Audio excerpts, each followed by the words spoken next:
அல்லல் நடத்துமா பிரச்சனைகள், போராட்டங்கள், கவலையை கர்த்தர் மாற்றி போடுவார்.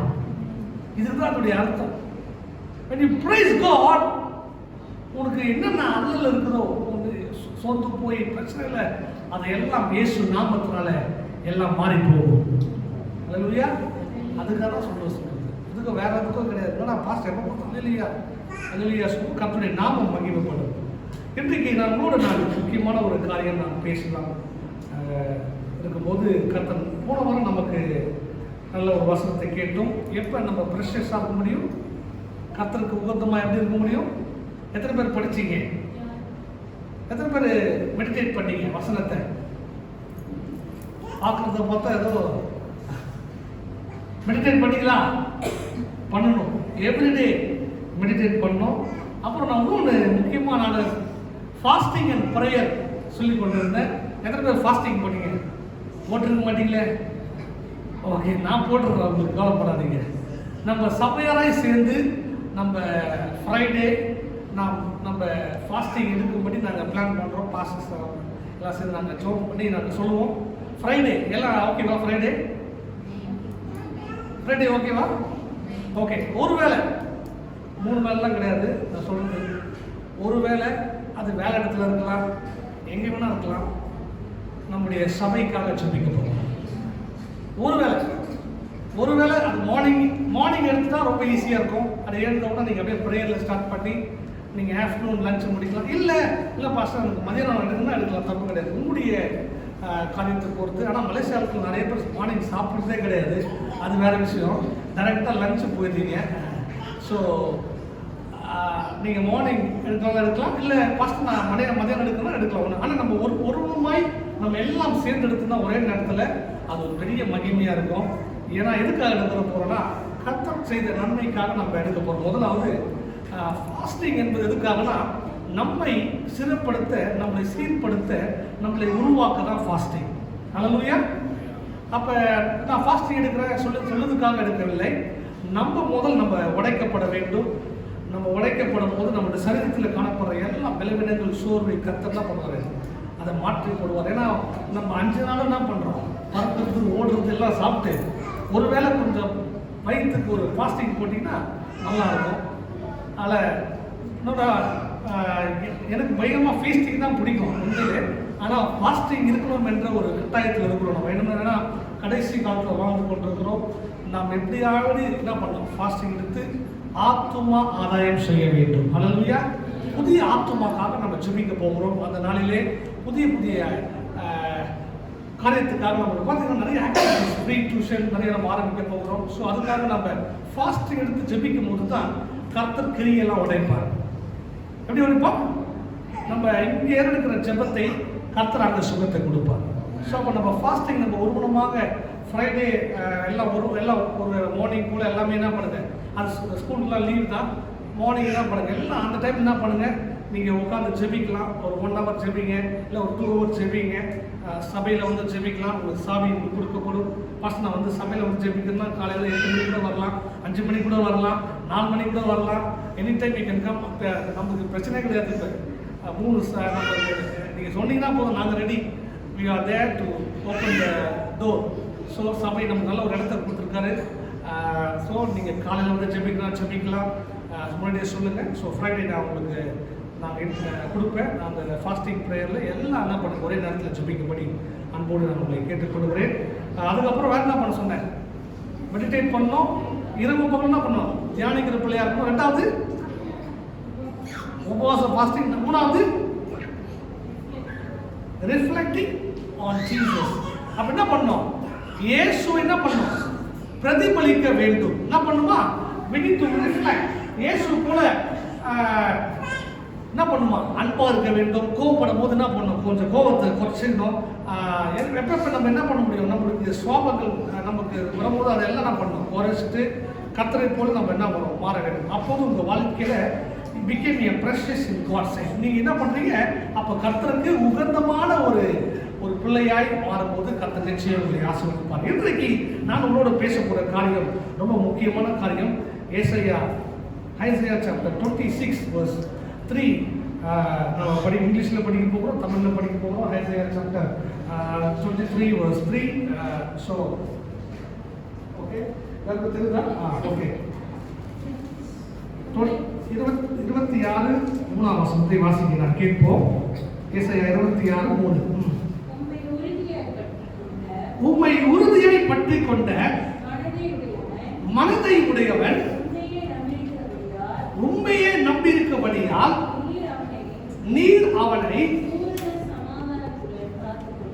பூரண சமாதானத்துடன் காத்துக்கொள்வீர். என்ற வசனம் ரொம்ப முக்கியமா பாத்தீங்கன்னா, you will keep him in a perfect peace whose mind is stay on you because he trusts in you. இன்றைக்கு முக்கியமான ஒரு தலைப்பில் நான் பேச போகிறேன். Trust in the Lord. என்ன பண்ணணும்? எப்போதும் கர்த்தரை உறுதியாய் நம்பி இருக்கிற பிள்ளையா இருக்க வேண்டும். சொல்லுங்க, கர்த்தரை உறுதியாய் நம்பி இருக்க வேண்டும். Trust in the Lord firmly. எப்போ பண்ணுமா? உறுதியாய். எதற்கு உறுதியா பற்றிக் கொண்டீங்க? ஒரு எக்ஸாம்பிள் நான் உங்களுக்கு சொல்றேன். ஒருத்தர் என்ன பண்ணாரா, ஃபார் எக்ஸாம்பிள் எம்ஆர்டியோ ட்ரெயின்ல ஏறா. சில நேரத்தில் பார்த்தா ஜிம்முக்கெல்லாம் போயிட்டு வந்த உடனே என்ன பண்ணுவாங்க, அவங்களுக்கு பலம் வந்துடும். பலம் வந்தோன்னா இப்படி காட்டினோம்னா அந்த புஷ்அப்ஸ் பண்ணோம்னா அவங்களுக்கு என்ன பண்ணுறோம்.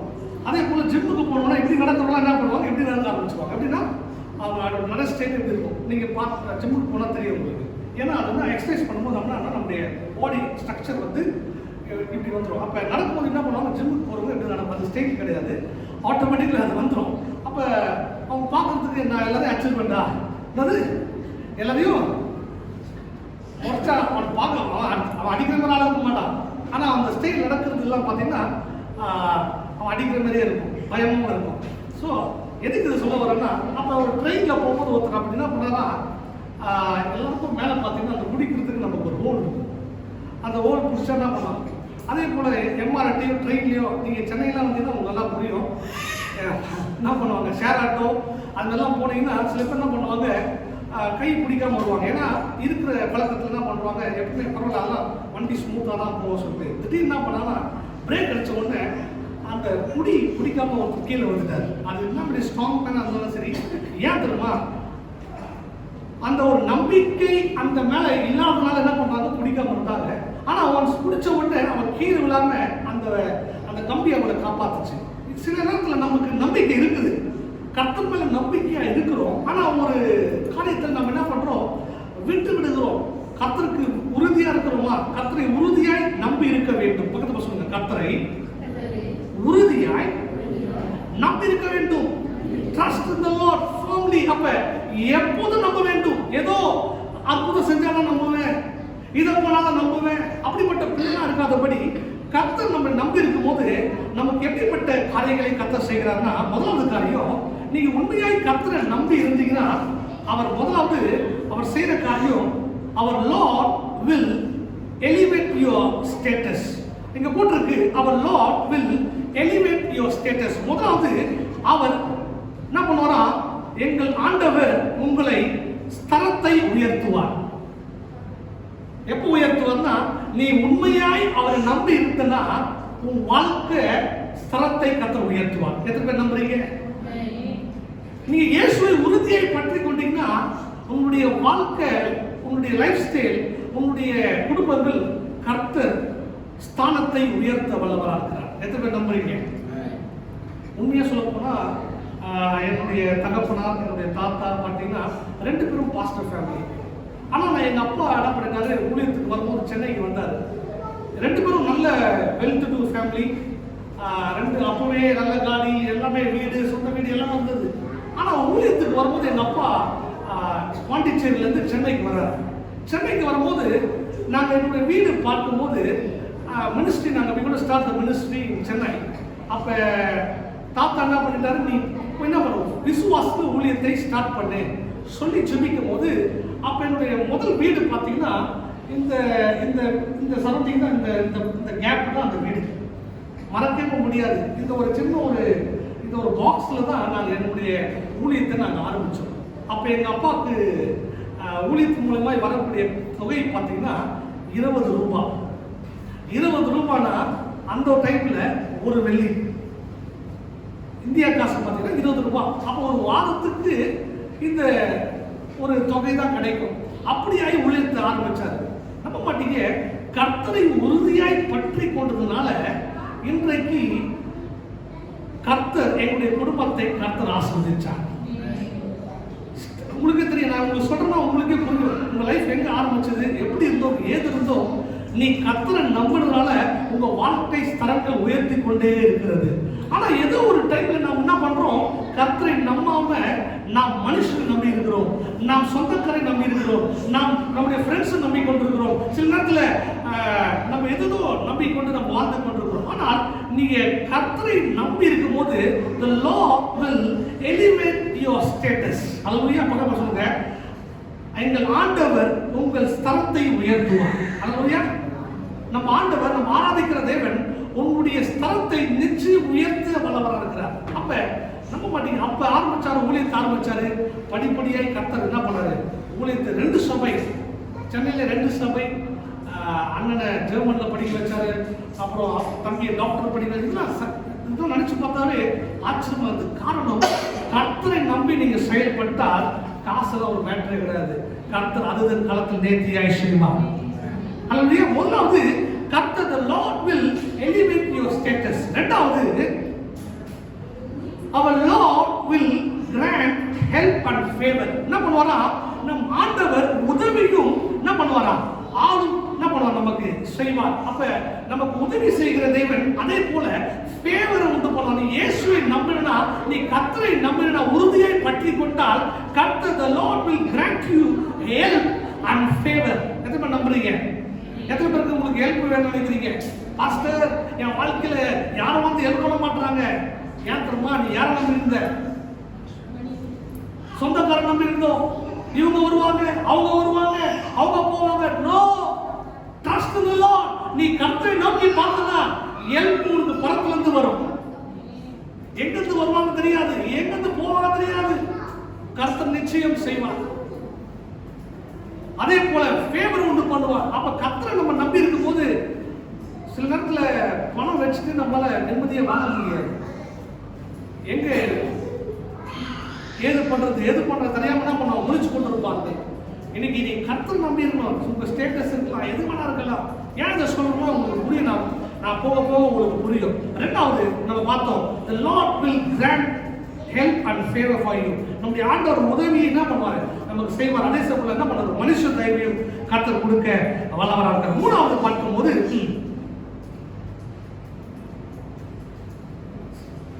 our Lord will raise people to help us. என்ன பண்ணுவாரா, நம்முடைய ஆண்டவர் நமக்கு உதவி செய்யும் மக்களை எழுப்புவார். எப்ப எப்ப ஆண்டவரை உறுதியாய் நம்பும் போது என்ன பண்ணுவாரா, the Lord will raise people to help us. உண்மையா சொல்ல போனா இந்த சபை நம்ம ஆரம்பிக்கும் போது நான் நிறைய பேர் நான் சொல்லிக்கொண்டே இருக்கிறேன். நம்ம டீம்லாம் இருக்காங்க, நான் சொல்லிக்கொண்டு இருக்கிறேன். we just started with 1000 ringgit. ஒரே 1000 வெள்ளியில் நம்ம ஸ்டார்ட் பண்ணோம். இன்னைக்கு நான் திரும்பி பார்த்தா செலவு பார்த்தா more than 9000 ringgit மேல போயிருக்கு.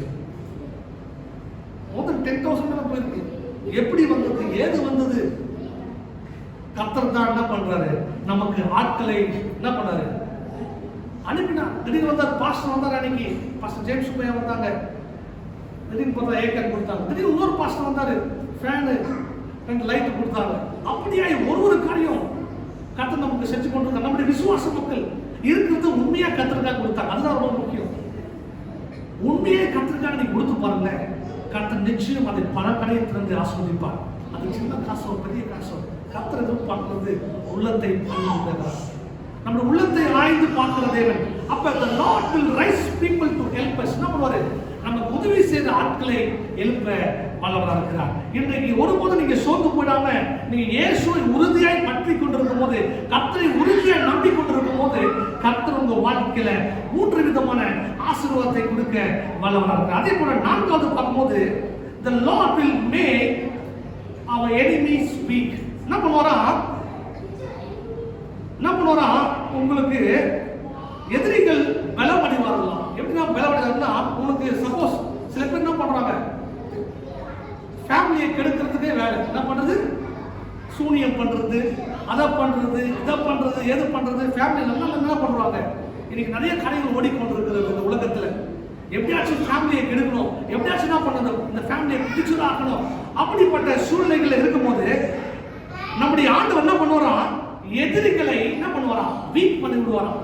வீக் எப்படி நடக்குது, நீ கர்த்தரை உண்மையா நம்புனா சாத்ராக் மேஷாக் ஆபேத்நேகோ என்ன பண்றாங்க, கர்த்தரை உறுதியாய் பற்றி கொண்டாங்க. ராஜா முன்னாடி எதிர்த்து சொல்றாங்க, நான் வணங்கினா இயேசுவை தான் வணங்குவேன், அவர்தான் என்னுடைய கடவுள், அவர் நம்புறேன்.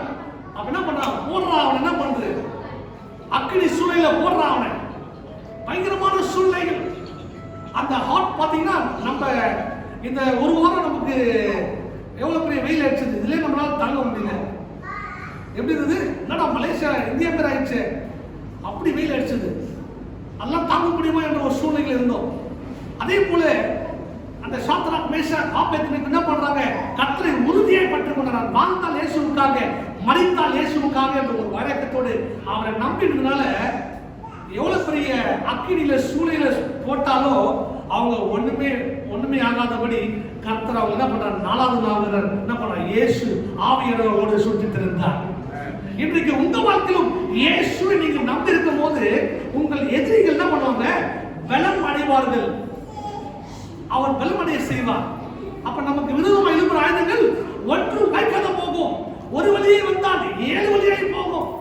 அப்ப எதிரிகளுடைய வீக்னஸ் வீக்னஸா பண்ணுவார். அப்ப நீங்க பண்ண வேண்டியது, கர்த்தரை நீங்க உறுதியாய் பற்றி கொண்டால் இப்படிப்பட்ட ஆசீர்வாதங்கள் கர்த்தர் உங்களுக்கு கொடுக்க வல்லவராக இருக்கிறார். எப்படிப்பட்ட ஆசீர்வாதம், முதலாவது உன்னுடைய ஸ்தலத்தை என்ன பண்ண உயர்த்துவார்.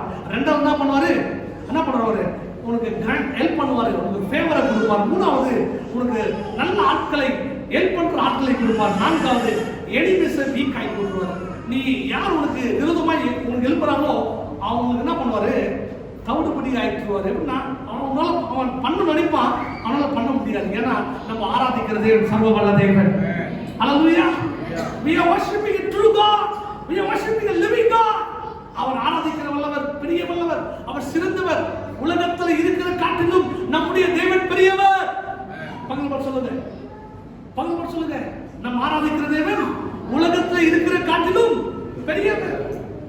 We are worshiping a living God. நீங்க நம்புறீங்கன்னா நிச்சயம் நடக்கும். நம்பிக்கை தான் வாழ்க்கை. அதான் அடிக்கடி சொல்வேன், இயேசுவை நம்பு, உனக்கு வரும் தெம்பு. சாப்பாடுல தெம்பு இருக்குமா தெரியாது, ஆனா இயேசுவை நம்பினா உனக்கு தெம்பு வரும்.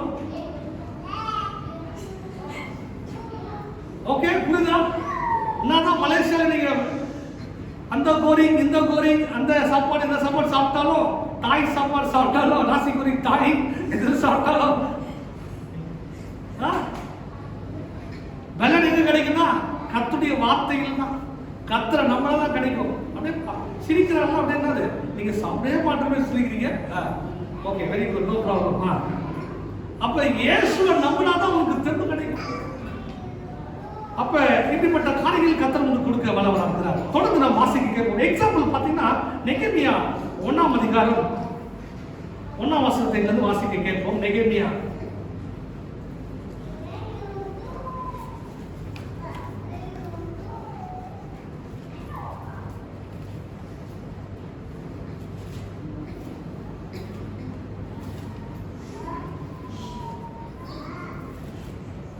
Page number 603. ரெண்டாம் வசனம், 1ஆம் அதிகாரம் 2ஆம் வசனத்தை வாசிக்க கேட்போம். என் சகோதரரே, ஒருவனாகிய இல்ல ஃபர்ஸ்ட் வசனம் வாசிங்க. அகிலியாவின் குமாரனாகிய நெகேமியாவின் நடபடிகள் 20ஆம் வருஷம் கிஸ்லேவ் மாதத்தில் நான் சூசான் அரண்மனையில் இருக்கும்போது சம்பவித்தது என்னவென்றால், சூசான் அரண்மனையில் யார் இருக்கிறா? யார் இருக்கிறா? நெகேமியா இருக்கிறார். சூசான் அரண்மனை ராஜாவுடைய அரண்மனையில் யார் இருக்கிறா? நெகேமியா இருக்கிறார். 2ஆம் வசனத்தை வாசிக்க கேட்போம். என் சகோதரின் ஒருவனாகிய அனனியாவும் வேறு சில மனுஷரும் யூதாவிலிருந்து வந்தார்கள். அவர்களிடத்தில் நான் சிறையிருப்பு நீண்டு தப்பின யூதரின் செய்தியையும் எருசலேமின் செய்தியையும் விசாரித்தேன். அதற்கு அவர்கள் சிறையிருப்பில் இந்திய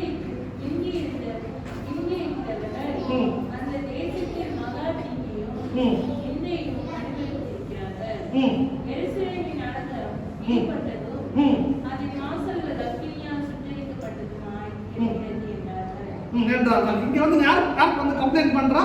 அவருடைய சொந்த சகோதரர் வந்து நெகேமியா என்ன பண்றாரு? நெகேமியா கிட்ட வந்து சொல்றாரு. பாருங்க, இன்னைக்கு நெகேமியா எங்க ஒர்க் பண்றாரு? அரண்மனையில் இருக்கிறார். ராஜாக்கு ஒரு ஒரு எப்போதும் ரொம்ப அடிக்கடி மீட் பண்ற ஆளு. அவருக்கு என்ன பண்றாரு? தண்ணி கொடுக்குற மாதிரி, அவருக்கு ஜூஸ் கொடுக்குற மாதிரி என்ன பண்ணுவாரு? கப் பேரர்னா என்ன பண்ணுவாங்கன்னா, அவர் ஒரு பந்தி விசாரிக்கிற ஒரு என்ன பண்ணுவாரு? ஒரு ஆளா இருந்து கொண்டுக்கிறார். அப்ப சில பேர் ஏன் இதை சொல்றேன்னா, இன்னைக்கு ராஜா வீட்டுல டெய்லியும் ராஜாவை பார்க்கிற ஆளு இப்படிப்பட்டவர் எப்படி இயேசுவை உறுதியாய் பற்றி கொண்டார் என்று நம்ம பார்க்க போறோம். அப்ப இப்படிப்பட்ட சூழ்நிலைகள்ல நெகேமியா என்ன பண்றாருன்னா, ராஜா கூட எப்போதும் பார்க்கிற ஆளு. இப்ப நம்ம ஒரு பிரைம் மினிஸ்டர் வீட்டுல இருந்தா எப்படி இருக்கும்? நான் வந்து இப்போ பிரைம் மினிஸ்டர் வீட்டில் நான் ஒர்க் பண்றேன்.